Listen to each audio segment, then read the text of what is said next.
the end of the year and it's time for the lists. Oh, yeah.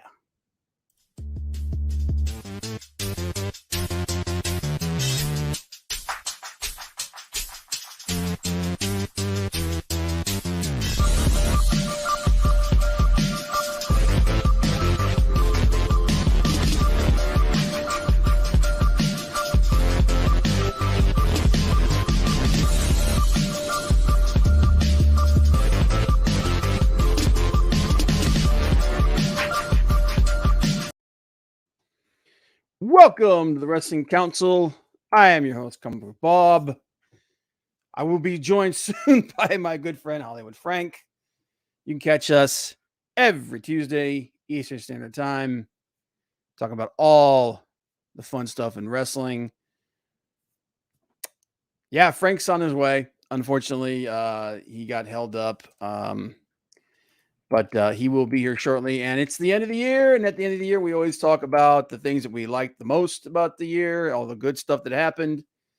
But first, let's go ahead and check out people in the chat. Leg Kick says, "Hey, Bob. Hey, what's up, Leg Kick? Appreciate you being here, brother. Maldecito. I'm still here working, but I'll be listening.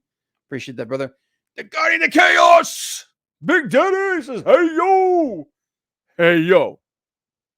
Survey says, one more for the good guys.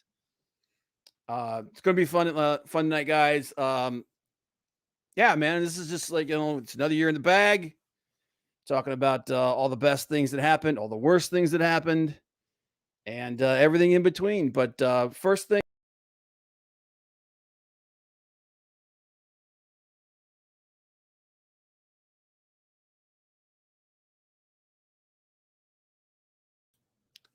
first. Wouldn't be a stream if I didn't have a gaff there. But the first things first is we want to say to you guys, What's up? What's up? What's up? What's up? What's up? Hello. What's up? what's up? And as always, we usually start our shows off with our favorite segment, the good, the bad, and the ugly. Holy shit, it actually worked. Now it actually covers the whole screen. For me, I'll go ahead and start. Like I said, Frank will be along shortly. But for me, the good, the good is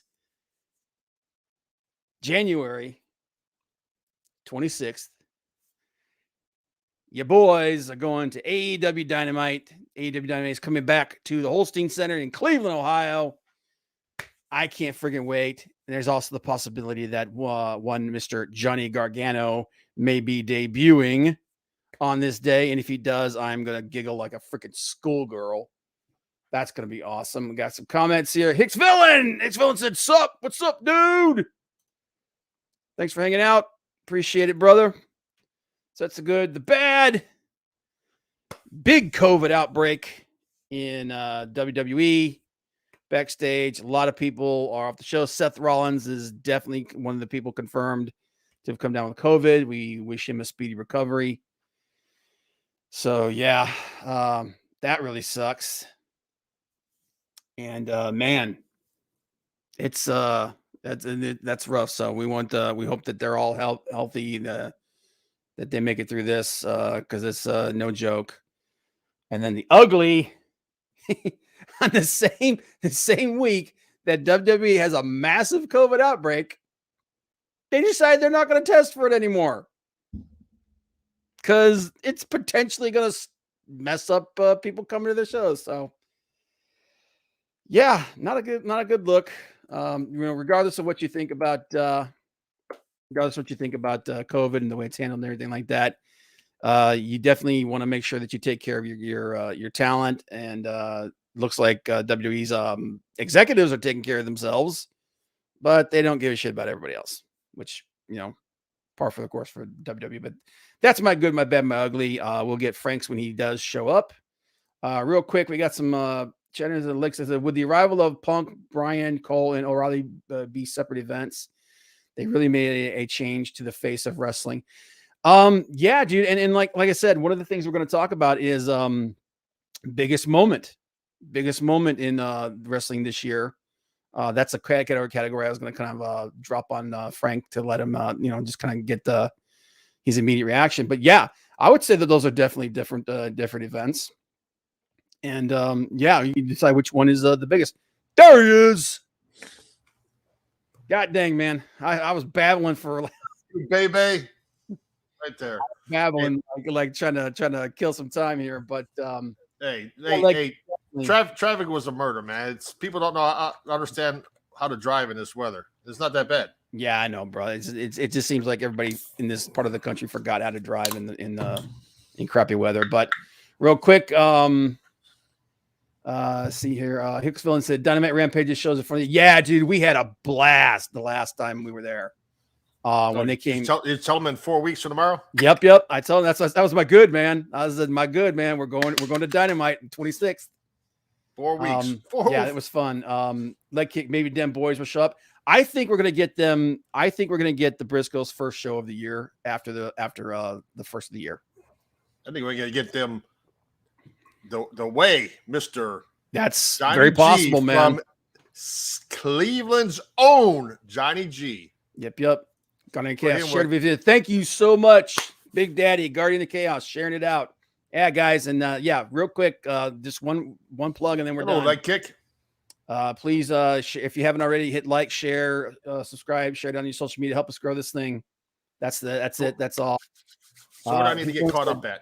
Don't have to cancel shows if you don't test the wrestlers. Yeah, that was a pretty ugly thing, man. What do I need to get caught up at? Well, we did I did my good, my bad, my ugly. I'm gonna let you do that, and then we're just talking about like I said, my bad was the COVID outbreak in back in WWE and also in their backstage, and then then my ugly was the fact that they're gonna stop COVID testing the same week. So, but when AJ Ricochet and Devitt lead WWE, that will be huge.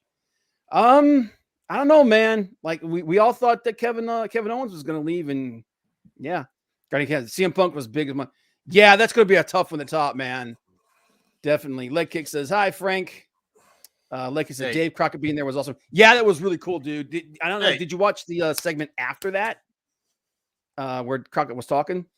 Hey, what's up, brother? Time for my GBU. So all right, no, I wanted to get caught up with the chat, man. There's a lot. They're being lively tonight. So all right, brother, go ahead. Give me your good, my bad, and ugly. Good. For 4 weeks in a day, babe. But the good. Hey, let's hope 2021, all the trouble with 80 plus wrestlers that got fired and released. Hopefully 2022 is a good year for them. Yep. My good is winter is coming. That was last week. Yep. And that match, that 1 hour match with Paige and Danielson. Paige and Danielson. That was great. But I think AEW, head and shoulders. I mean, this last 6 months, they've really shown it with bringing in CM Punk and Bryan Danielson, and then Kyle O'Reilly there now, baby. I'm hoping. My goodness, I hope for a new AEW version of Undisputed Era. I really would like to see that. Yes. My bad and my ugly are the same as yours. COVID running rampant in WWE, and hey, ugly, quit testing. Really? But hey, if you quit testing, you don't have to worry about anybody testing positive. Yeah, I mean, and that's the thing. They're ending testing, and but like all the executives like Vince and Pritchard and Dunn and Lauren Eisen, those guys, they're like they're like taking real measures to keep themselves from getting sick. But everybody else, they're just like, nah, just go. And another bad sad is I don't think Courtney's going to be on with us tonight unless she already stopped in earlier. But I know her dad's not doing good right now. So yeah, Dawson, prayers, Courtney, you and your dad. You can't beat her tonight, understand, but hopefully he gets better soon. Yep. Have you done any of the top 10 or any of the things yet? Not yet. I'm going to drop the list for you here in a second. There we go. And let me get this texted out to you, sir. Yeah, and seeing David Crockett was great. That was really good. That was really cool, man. That was really, really cool. And freaking not Punk, Cody Rhodes at the end of that match. Whew. Yeah, dude, I'm telling you, man, this is everybody thinks that this is a doesn't realize that this is a slow, this is again, this is what AEW does best. This is slow burn storytelling, man. Because when he finally does make that heel turn, there you go, there's the list, man. When he finally does make that heel turn, going back and looking at all the breadcrumbs that were laid out, it's going to be so freaking cool, man, because it's like this is the epitome of that saying.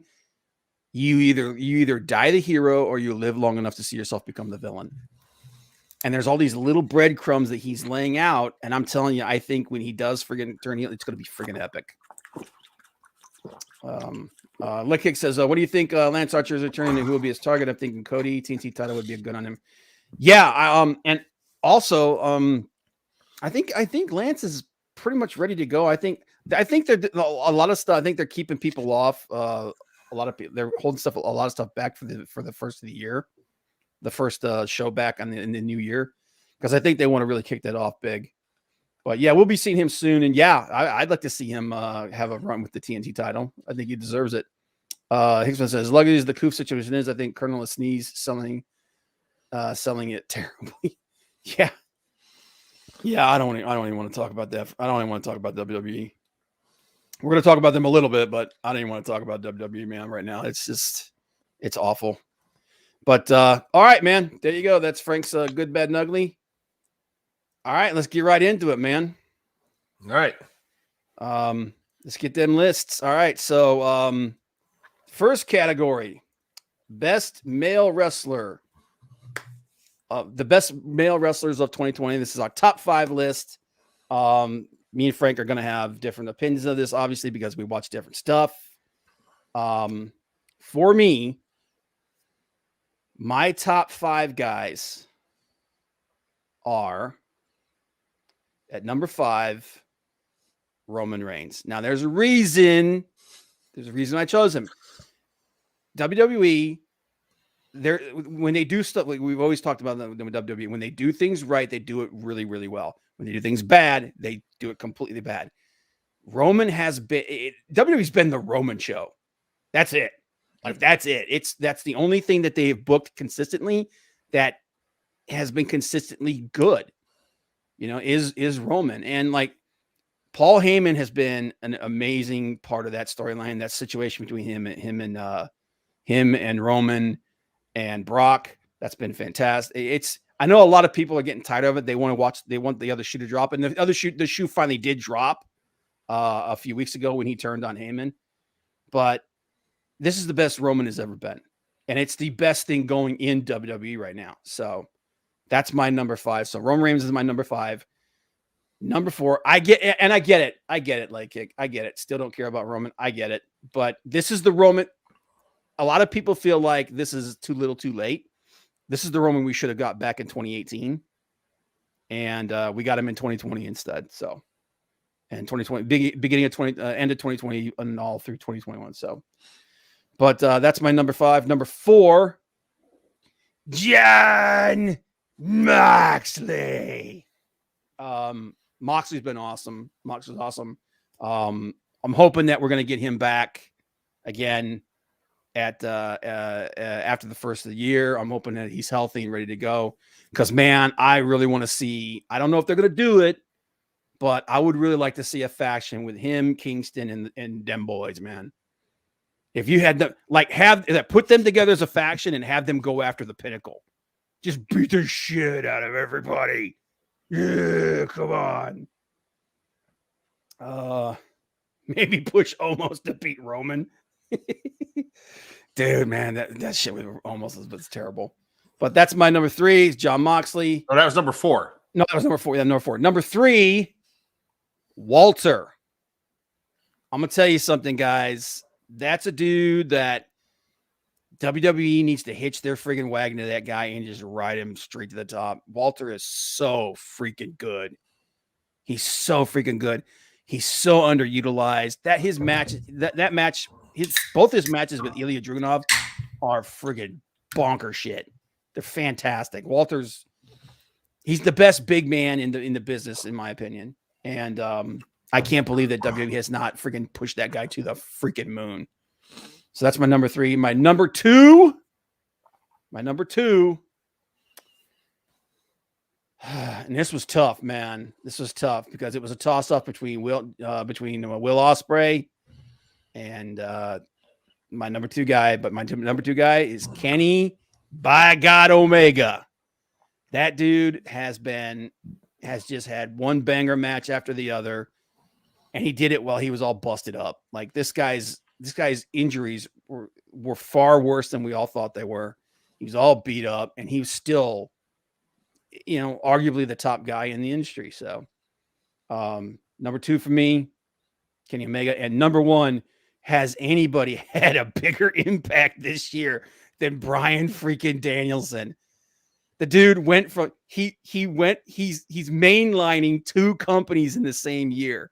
He went from co-headlining WrestleMania to being the biggest thing in AEW. I know a lot of people say that he just got there and everything, but still, man, he's had one banger match after the other, and he is flat out, in my opinion, the wrestler of the year, the best wrestler of the year. So there you go. That's my top 5. All right. It was a hard choice, dude, man. There's a lot of guys on that list. All right. Well, my top 5. Number 5. You don't see enough of him because he's in UK. But I will go with Walter at number 5. Yeah. Dude, he's so freaking, I can't believe. He's not over here. I think he could be the guy to take out Roman Reigns. But yeah, I don't know if he's ever going to be over here to be able to do that. Yeah, and to be fair, it's not 100% on WWE because Walter has made it very clear he does not want to move to the States. So, and because of the COVID restriction traveling, there's that. But at the same time, man, like, why they need to go say, listen, we know you don't want to move to the States. Here's, like a blank check, just pay the guy and be like, listen, we will pay you this much. Just come here and stay for a while. And then once travel restrictions are fixed up, you can go back and forth as you please.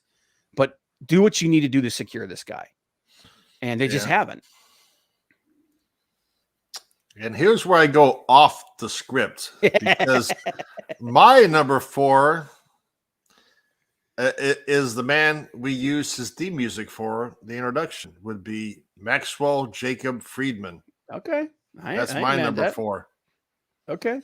I think 2022 is the year of MJF. I think before the year's over, he is world champion. You think he's going to be the AEW world champion in 2022? 2022. Yep. I wouldn't be surprised. Before the end of the year. Yep. So he's my number 4. The guy can cut a promo. We're going to talk about that. Nobody else. Oh, we're going to talk about that. I love that. Number 3. It's tough, man. I'll go with John Moxley at number 3. Love to have you back soon, man. I know alcoholism is tough, and I'm glad he's getting help and get himself better. Renee, his wife, and his daughter there is going to help him through it. But he's got to do it for them, most importantly. But get better, man. Come back soon. Because he was on fire the first half of the year. Oh God, yeah, dude. This is tough. 2-1. But number 2 is your number 5, Roman Reigns. Mm-hmm. That heel turn he had to because nobody liked him as a face. But that heel turn he had, head of the table, the tribal chief. I mean, that's the best he's ever been. And credit to him and Yeah. Paul Heyman for being there to help him get it going. I think Paul Heyman made that with him. Oh, 100%. And I would not be surprised if that was some kind of swerve to go and Paul Heyman's back with Roman Reigns at day one. And I'm like that to set up Brock Lesnar to get taken out. Yeah, I'm like 75-25 that's what's going to happen. And number one, same as you, BD baby, Bryan Danielson, the guy. What dude? When we start talking about match of the year, his name's going to be popping up like boom, boom, boom, boom, boom. But he's the best there is right now as far as being able to tell a story, carry a guy, and I think AEW. The best thing for them would be to keep him and get him to be a trainer or a booker or something with AEW when his career is over.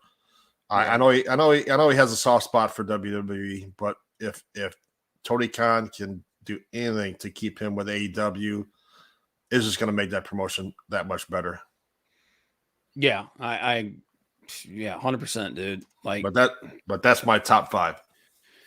Yeah, it's like I said, it's a tough list, but I don't think the number one was tough at all. Leg kick. Do you guys think MJF will replace Wardlow? And if so, who could he get? I don't think he replaces Wardlow. I don't think he needs Wardlow. I think Wardlow's turning on him soon. Yeah. And I think MJF's fine by himself. Yeah, and to be honest, I think Wardlow would be better off on his own as well. He's kind of lost. Like, and same thing with Shawn Spears. I think he's just kind of lost in the shuffle with MJF and FTR. But we'll see. Johnny said, top to bottom, Darby, Bryan, Punk, Max, Hangman. Am I biased? Absolutely. I get it, man. Everybody's criteria is different, man. Everybody's criteria is different.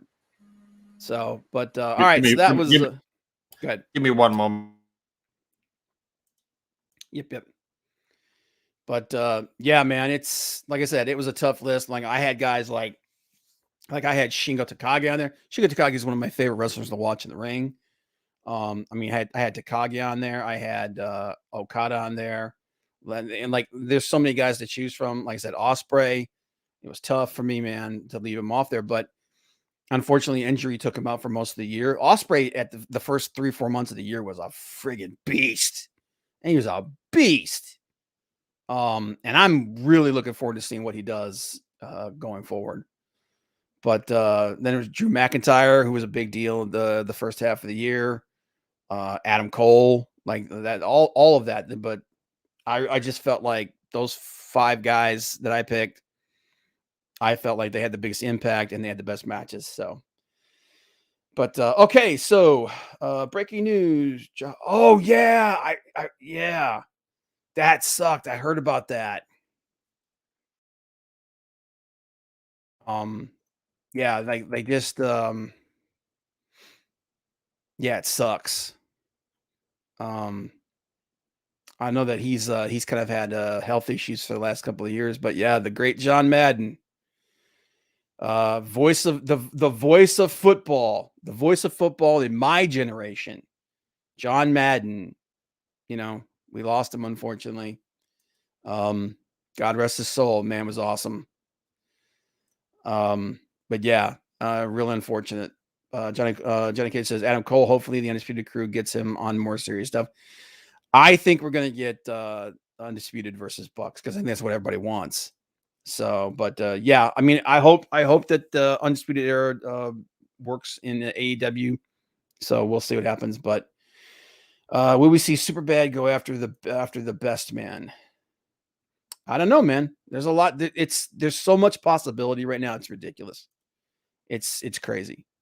But all right, going to move on. I'm going to go to the best female wrestler of the year. Best female wrestler is the top 5.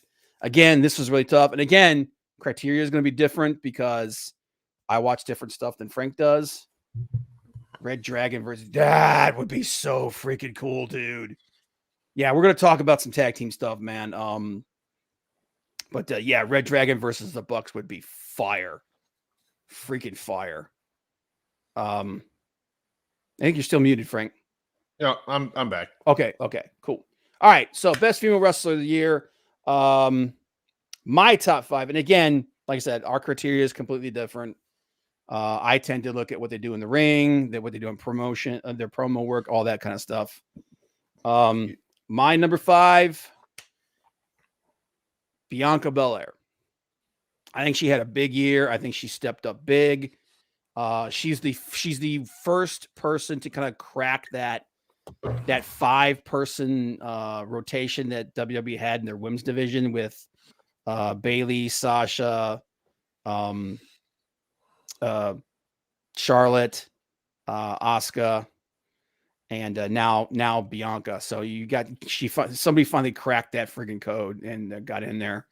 Unfortunately, it wasn't Rhea. I thought Rhea was going to be big, and they kind of took a crap on her. But number 5 for me, Bianca Belair. Number 4, Thunder Rosa, dude. I mean, show me another person in AEW who's consistently had just great matches and can elevate the person that she's in the ring with.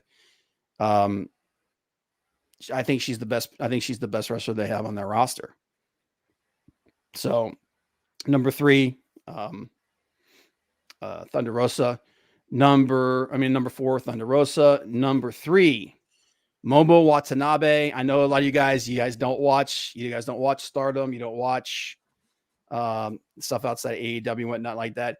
This is a person that I'm surprised that WWE has not gone after because she's literally the next Asuka. So I don't know why it's other than the fact that we know Vince doesn't really like doing that because Vince has a type. She's really talented. I'm surprised that AEW hasn't gone after her, considering that Kenny goes after the Japanese wrestlers a lot. I'm surprised that hasn't happened, but she's really, really good. She's not as small as she's bigger. She's more akin to what we're used to over here. So the only difference thing was, can she translate the style of wrestling they do over there versus over here? So number 3 for me. That was my number 3. Number 2, Deonna Purrazzo. Dude, Deonna Purrazzo has like this was freaking her year. Arguably the most popular wrestler in Impact. Literally was a champion in two different companies. She's a champion in Impact. She was a champion in AAA. Same time. I'm surprised that we didn't get her in AEW. That's a missed opportunity, I think. So that was really surprising to me. But Deonna Purrazzo, really, really good. Leg Kick said her mask heel turn with Michael Myers overalls. Julia is good. Yeah, Julia's another one that I'm surprised that WWE or AEW didn't go after.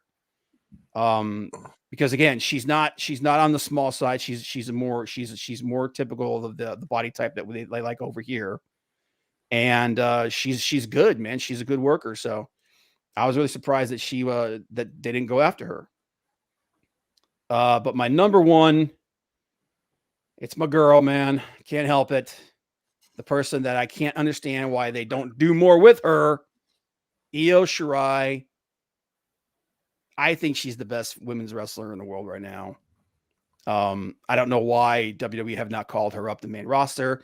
I kind of don't want them to because I have a feeling they're just going to crap on her when she gets there. If her friggin' contract's up soon, please go somewhere else. Oh my God. She's done everything she can in NXT, and she could be the next big thing. And unfortunately, she did. She's not. So, but that's my 5.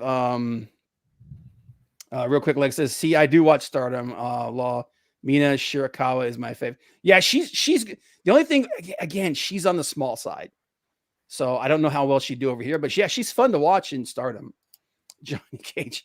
How come Nia doesn't make your list? Because Nia Jax is a friggin' monster who hurts people. So like, like if she was like, if we were talking MMA, that'd be different because she freaking kills people. But like I said, yes, Io's the best, and I like Asuka. Lekick says, "Where is Asuka? Asuka's not on the list because she just freaking disappeared. Like Asuka carried the company in 2020. She 100% carried the WWE's women's division in 2020.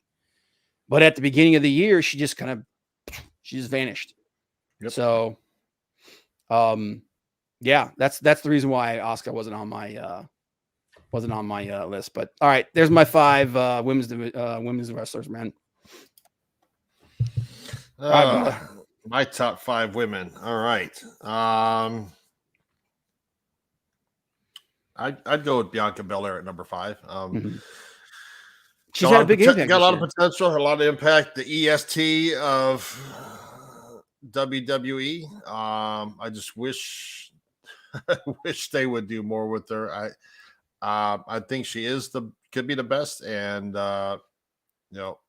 somebody that you need that should be carrying the ball with WWE. And please don't waste her like you've done with Asuka. Bianca's much more talented than a lot of women you got in that roster, and she deserves a long title reign. It's just that good. Number 4. To me, number 4 would be your current AEW Women's Champion, Britt Baker. She's come a long way since she first got there, and she's had her ups and downs. She gets better. She's good on the mic. I think she does a really good job getting the heat. Getting what she needs to do. She doesn't do too much. And when she needs to do much, she does it with good people. Like number 3, Thunder Rosa. Britt Baker was only as good because Thunder Rosa or somebody like that is in the ring to make her better. And I agree, Thunder Rosa is the best women's wrestler in AEW right now. I mean, I know she's not just AEW, but she's the best they've got on their roster right now to be able to carry that. Number 2.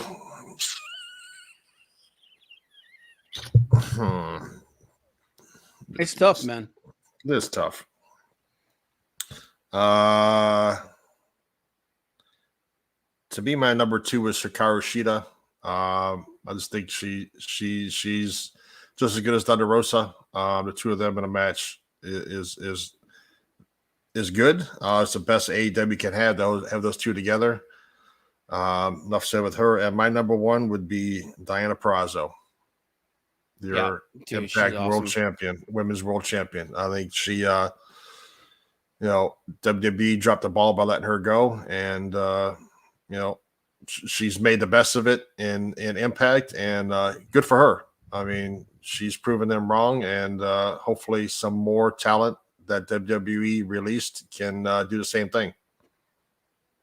Yeah, it's like Kick said, yeah, he said, I forgot Sheeta. Good point. I don't like looking at Abaddon. That shit's too distracting. I'm surprised a bigger push hasn't happened for Abaddon. I don't know, man. I like I said, AEW's women's division is still kind of in flux. They're still building. They're still trying to figure out what they want to do with that. There's some talent there.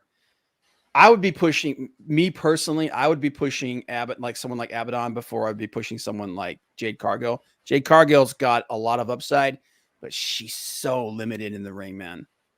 We'll talk about this a little if we have time, but I was talking to this guy, like Jade Cargill, and is like Hook is the exact opposite of Jade Cargill.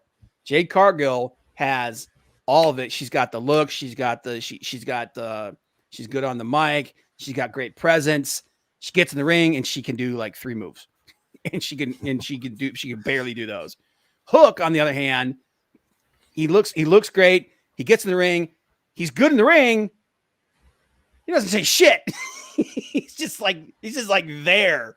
So it's like I'm really high on Hook, but I need to see him in a storyline. I need to see him on the mic. I need to see how he works a storytelling in the ring, his ring presence, things like that. So, but Jade's fleet, yeah, that's what I'm saying. Like Jade does like she has like a 5 or 6 minute. She has like a 5 or 6 minute match. She does 3 moves and she spends 4.5 minutes flexing and posing.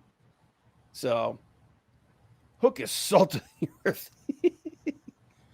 But all right, there's our women's. All right, so all right, going on to another, like one of my favorites here. Best tag team of the year. This was another tough one. This is another tough one because again, different criteria, watching different stuff, things like that. But my number 5, and this was really hard for me to break down, guys. This is really hard for me to break down. My number 5, this is going to surprise some people. I'm putting the Gorillas of Destiny at number 5. I'm not putting them at number 1. The reason for that is they weren't as active. They weren't as active this year as they've been in the past. There's a lot of COVID-related issues and things like that.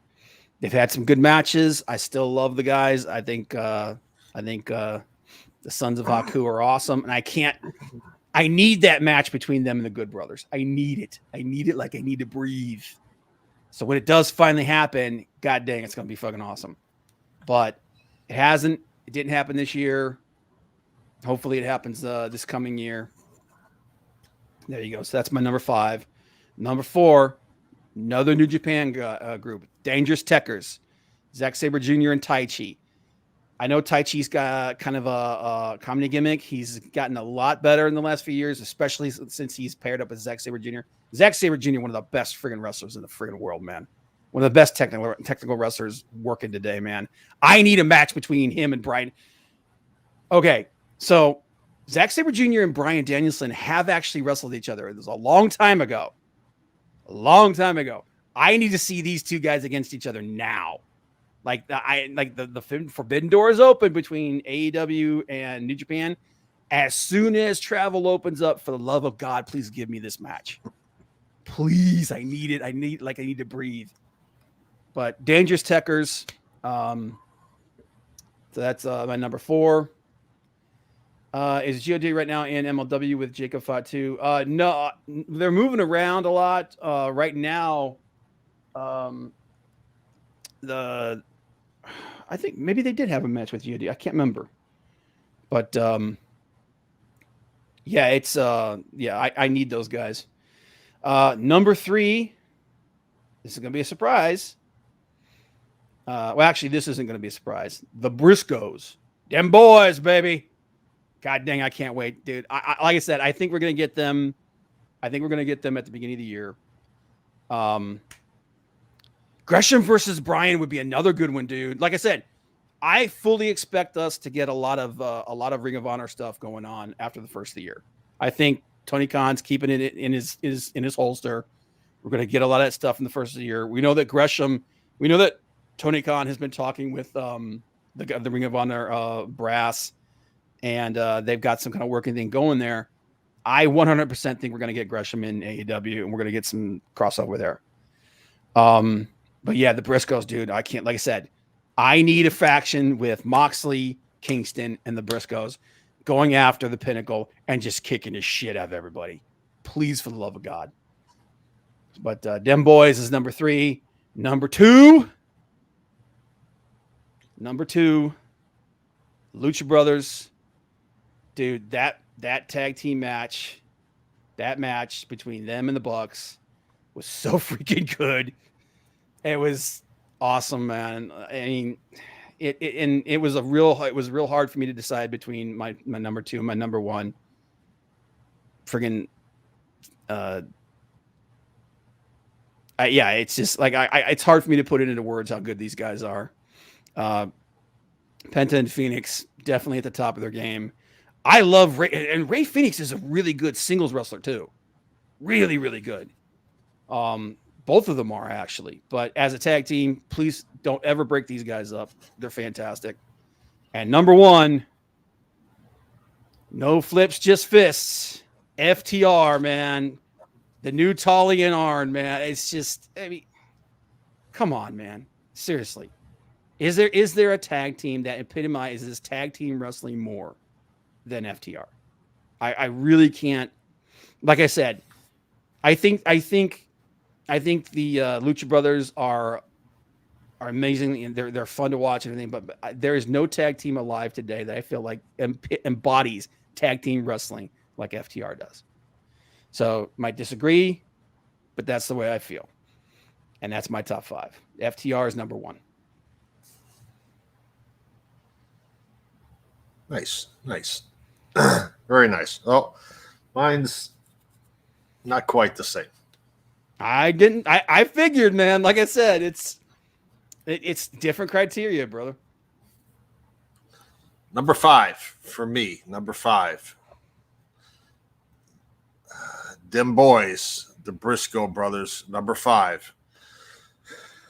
Hope they end up in AEW. I really do. I think it's a 90% chance that they've signed.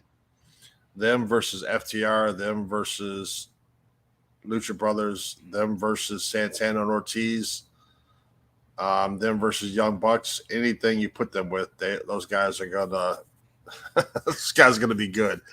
I would love to see all 4 of those matchups. But hopefully it's not wishful thinking. I would love to see them come to AEW. They need to. They really do. Number 4, GOD, Gorillas of Destiny. Yep. If they could do some kind of tag team, open the Forbidden Door and bring the Briscoes, GOD, FTR, Lucha Brothers all in a match.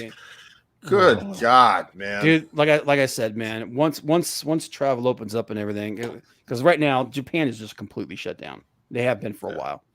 But if and when it happens, if they don't figure out a way for the next World Tag League to get all these guys together, holy shit. Like, I'm never gonna sleep. I'll watch every friggin' match that they do. It's perfect. It's absolutely perfect, and it has to happen. My number 3 is the SmackDown Tag Team Champions, Jimmy and Jay, the Usos. They're on my list, man. With them, with Roman Reigns, I think just helps elevate all of them. I know Jimmy was out for a little while with injury, but those guys have turned it up a notch. I mean, I think they really are one of the best tag teams in WWE right now, which is saying a lot because WWE does not like tag teams. And usually when they stick guys together, short time later, they break them up. But you're not breaking up those brothers. You're not. Number 2 for me is your number 1. It's FTR, who I think the AAA champions, not maybe, but I think they're the best tag team in professional wrestling today. Mm-hmm. I agree. That being said, though, my number 1, Zero Miedo, the Lucha Brothers, just elevated this past year, AEW tag team champions, and they've just gone up, and it's been a great year for those 2 guys. I'm glad they're the AEW champions. They deserve it. They've had some great matches with FTR, and they're the champs. I mean, the 1, 2, and 3 AEW champs, AAA champs, SmackDown champs. I think that's what it is. You're the champion. You deserve to be in the top 3. Yeah, and like I said, it's consistent. And one of the things that we've like I said, the list of tag teams that were out there, it was difficult to pull, to figure it out. Like technically, you could put the Undisputed Era in there because they're back together again, and at the beginning of the year, so they were there at the beginning of the year. You've got Santana and Ortiz, who I think have been underutilized. They start using them more again because I think what's going to end up happening is they're going to eventually take on the Lucha Brothers. They're going to be the next tag team champions, and then you've finally gone through the rotation of the original 5 teams that AEW started with, just like they've gone through the rotation, with the exception of Jon Moxley. They've gone through the rotation of the original top guys in AEW. Moxley kind of took Cody's spot as champion because Cody took himself out of it. But that's what's happening there. Then you've got, like I said, you've got the Usos. You've got the Good Brothers. They're the Impact champions. You got And again, you got RK Bro if you want to really throw them in because they're the Raw champions. Yeah, the Usos are great tag team. New Day's great tag team. The unfortunate problem is they don't have a real tag team division. So there's only like 3 real tag teams over there. So, but AEW is where tag team wrestling lives. We got 10 minutes left if you need to get off of here soon. Yeah, we're if we go over a little bit, we go over a little bit. All right. Can we no slap leg when kicking just for Phoenix though? But yeah, leg kick. That's my top 5 junior heavyweights. Takahashi, Sho, Darby Allin, Jungle Boy, Kushida, who again I think is very woefully underutilized. But there's our tag teams. All right, best match of the year, man. Holy shit, this one was rough. Again, we watch different stuff, so it's going to be a little bit of difference here. My number 5, Bryan Danielson versus Minoru Suzuki, dude. Freaking Bryan Danielson versus Murder Grandpa. I mean, come on. It's going to be friggin' good. It's going to be awesome. That match was fantastic. I loved it. That was my number. That's my number 5. Number 4, Will Ospreay versus Zack Sabre Jr. New Japan Cup Day 8. Before he got injured, I think in April or May, I believe he vacated the title in April. Ospreay was on a freaking tear, dude. Ospreay was, if he had not been injured and he had continued to do work like he did at the beginning of the year and the work that he's done at the end of the year, he would have been my wrestler of the year, even with Bryan Danielson showing up. This was Ospreay's year, and unfortunately, injury and travel issues derailed it. Ospreay has taken a massive step up. That dude's fantastic, and this match between him and Zack Sabre Jr. was awesome. So that was my number 4. My number 3, Ilya Dragunov versus Walter, NXT TakeOver 36. Like I said, Walter woefully underutilized. I know it's not entirely WWE's fault, but they should have done whatever they could to get this guy secured. It's very possible they're going to lose him because of it, and he's amazing. He's freaking amazing, dude. So that's my number 3. Now, number 2, Lucha Brothers versus Young Bucks. That tag team match was freaking out of this world. Again, it's like, and again, this was difficult for me to choose from. But yeah, that tag team match was awesome. It's freaking awesome. And number 1 just happened, took me back to the old days and proved that old school can still work today. Bryan Danielson versus Adam Page, winner's coming, 60-minute draw. I know a lot of people were upset at the draw. This took me right back to Steamboat Flair. It took me back to Brett and Sean. Took me back to the old days. It was awesome. It was fantastic. And it showed just how freaking good Bryan Danielson is. So that, in my opinion, was the best match of the year. And there was a lot of matches to choose from, man. Kota Ibushi versus Jay White. Danielson versus Kingston.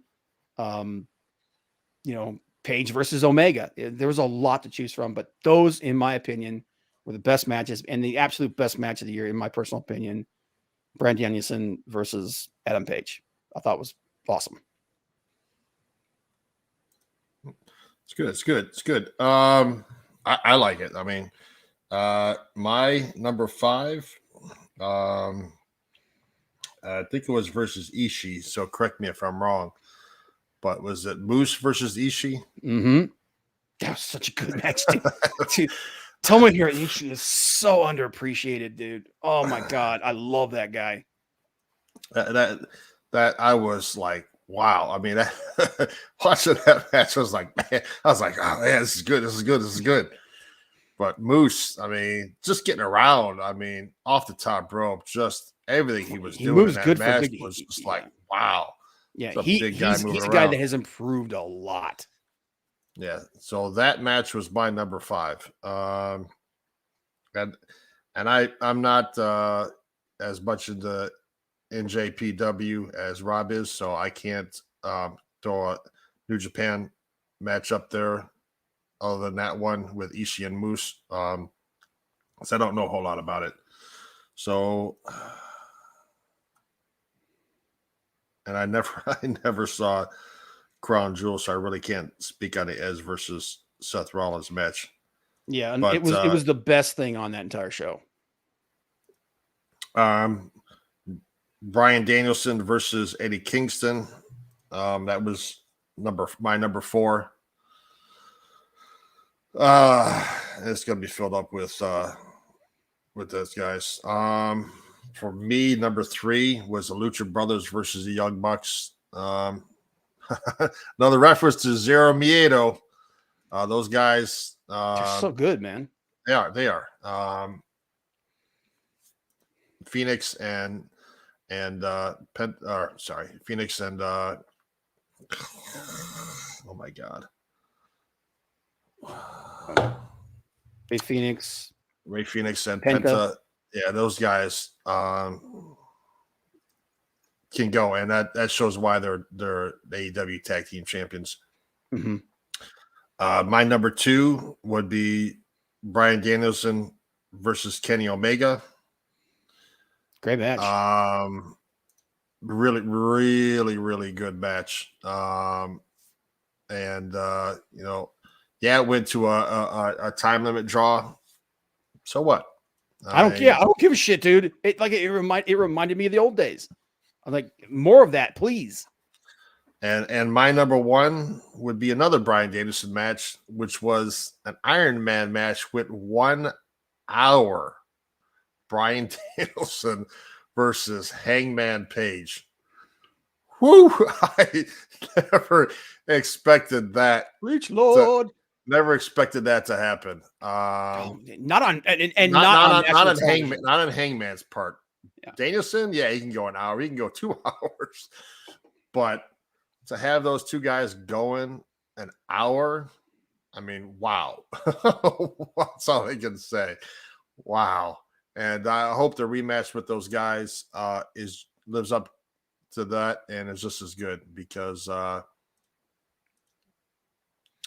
it'll blow the roof off whatever pay-per-view or event that happens at. And that's my top 5, baby. Yep. And it's going to, like I said, 2022 is going to be really interesting coming off these guys. But yeah, like I said, there were so many good matches this year. And it was hard to choose from. But that friggin' 60-minute Iron Man match was the shit. It was the shit, man. And like I said, it took me back to the old days. And it proves that old school wrestling still works. Works. Johnny Cage, I really liked the Darby Allin CM Punk match. That was really good too. I mean, Darby Allin just threw it all out there. Yeah. Yeah, like I said, there was a lot of great matches this year.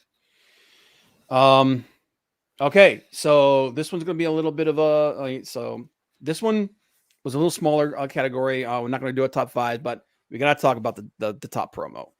Best promo of the year. And for me, there was a lot to choose from. You know, you had that promo that Punk when Punk's return has to be the biggest moment in wrestling of the year.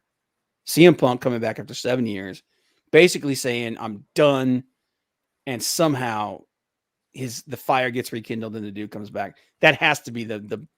I mean, in a year of crazy shit where you had Bryan Danielson and Adam Cole debuting the same night. CM Punk coming back is just, it's head and shoulders above everything. And that promo that he cut back when he said that he left when he joined, was it 2012 or 2013 is when he joined WWE. And then he said, I left wrestling.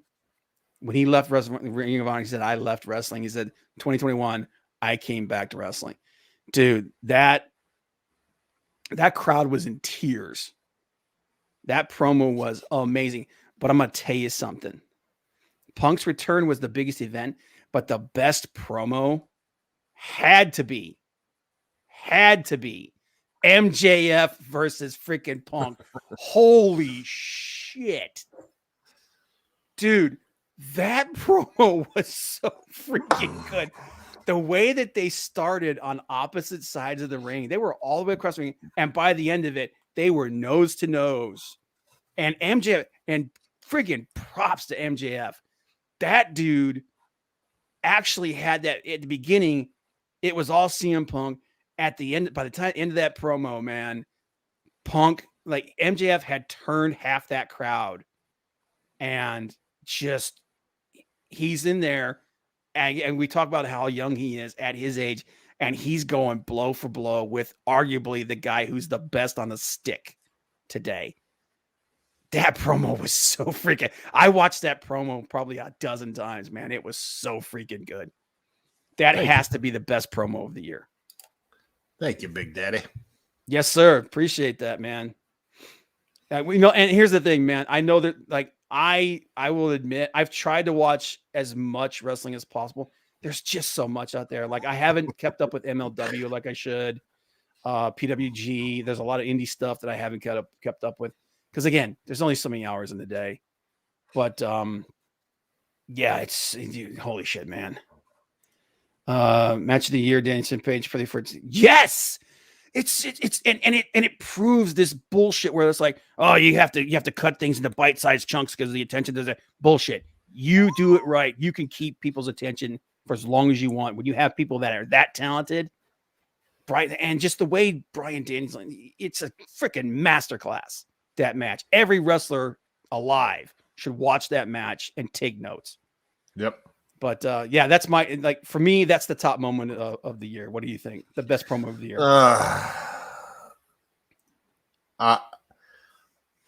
I loved it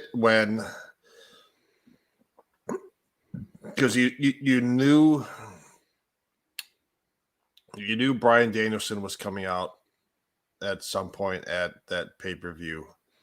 You knew CM Punk was coming out, and when he came out, man, that crowd was people were literally in tears. When that music boom fired at the beginning of that in Chicago, wow. That was awesome. I mean, that was just like, I would have loved to have been there to see that. And it's like, yeah, boom. I mean, like just electricity in the air, because now I'm a big sports fan, and I've never, up until a couple years ago, I had never been to a Major League Baseball playoff game. And when the Indians, when I got a chance to go to first round playoff game at the Jake versus the Red Sox, I mean, this is like goosebumps, and it's just like screaming on my, that place was moment. It's a moment in time. The electricity in the air. I mean, it was one of the best moments I ever had, because again, it's the first playoff game I'd ever been to, and it was just an experience that I'll never forget.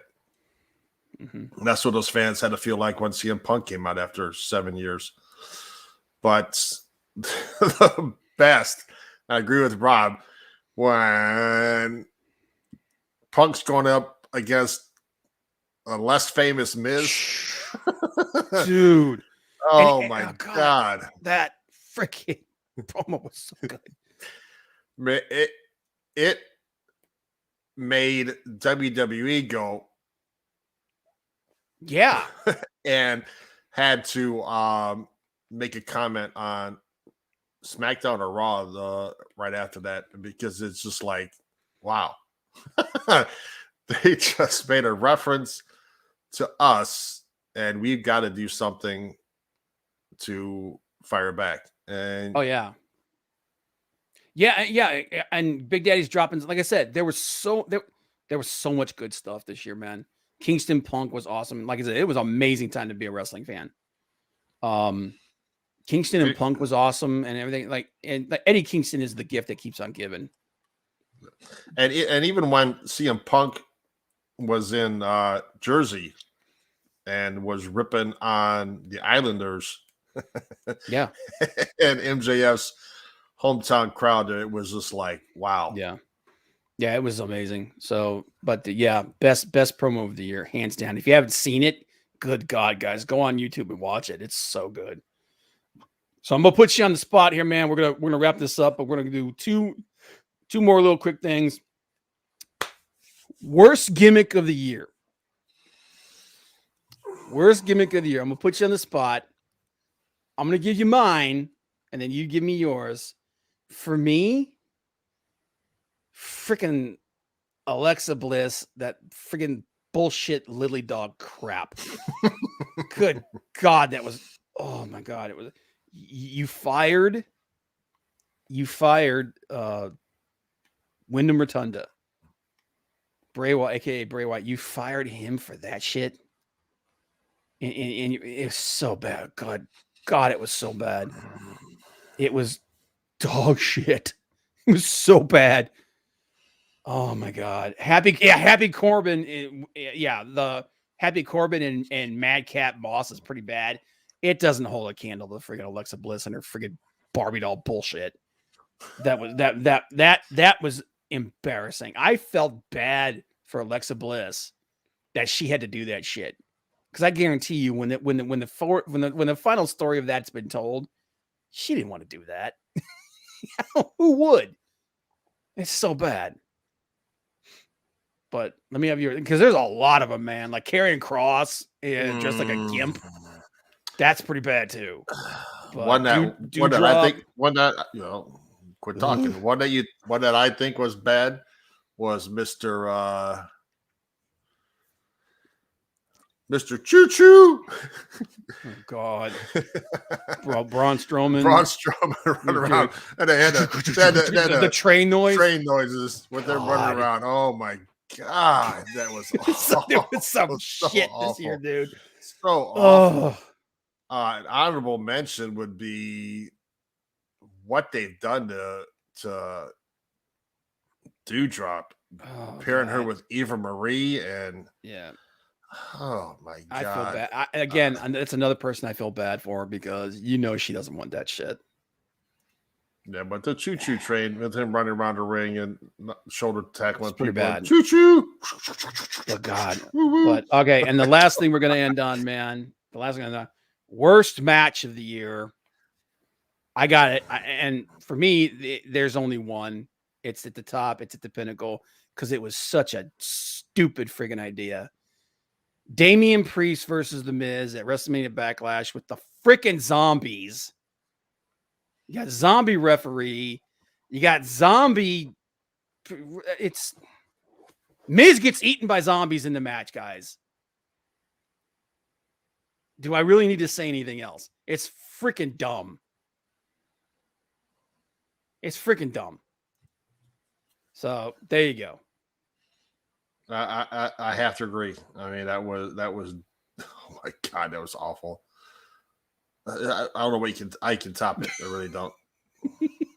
You can't. It's like you could do when you read the facial expressions, of the guys in the match, and you could tell that they know that this is shit. They know it's shit. And it's like, they're like we got to do it because we're getting paid, but it's so freaking bad. Bless WWE for all that shit. No, dude, no. This is why we talk about this is WWE are like basically the Roman Empire in decline. Johnny Cage, we do like zombies when we're playing 7 Days to Die and other stuff. But oh my god, and Hicks villain. The Veer Mahan thing may end up being the worst thing of next year. But like, I don't know if you saw the post that I put up, but I basically put up a gif of a friggin' skeleton, and I said, "This is going to be me by the time Veer Mahan friggin' debuts, officially debuts, because he's actually already here. He's been here for like 4 months." Is Veer Mahan the next Lars Sullivan? Yes, I think he's going to show up. He's going to be a flash in the pan, and he's just going to be a jobber, and then he'll disappear. Hey, my predictions for 2022 is MJF world champion. Yep. AEW 6-man tag belts. Okay. And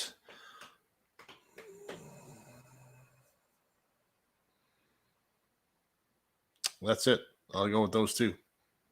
If I had to make a prediction for next year, I would say definitely the Briscoes debuting. I think I'm going to get the debut of Jonathan Gresham in AEW. I hope, as long as everything goes well, we get Kota Ibushi versus Kenny Omega this year. That's the thing I hope for. But I think at the next Full Gear, we're going to get the Elite with Kenny Omega and the Young Bucks versus the reunited Undisputed Era, whatever they're going to be called. And we're going to get the match that everybody talked about during the Wednesday Night Wars. That's going to happen. Do you think, since Roderick Strong, I don't know if he re-signed or what his deal is or how long he's with WWE, Johnny Gargano is in Undisputed Era? I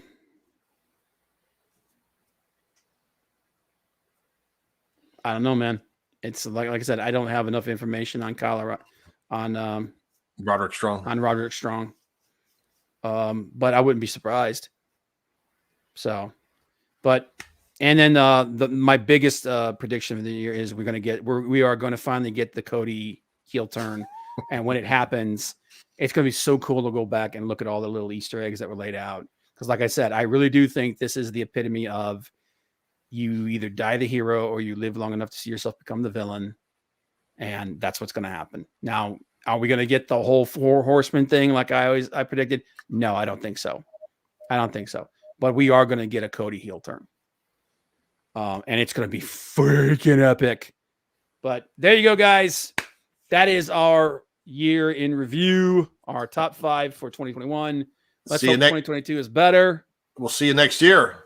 Happy New Year, everybody. See you next year. Thank you to everybody. Shut up. Big Daddy, Johnny Cage, Hicks Villain. Leg kick. The Charles McCormick, a.k.a. the bot. No Maldacito today? Maldacito was watching from work, as always. And like the scroll says, keep Courtney and her dad in your thoughts. Going through a tough time right now. Love you guys. See you guys next year. We love Boom. All good.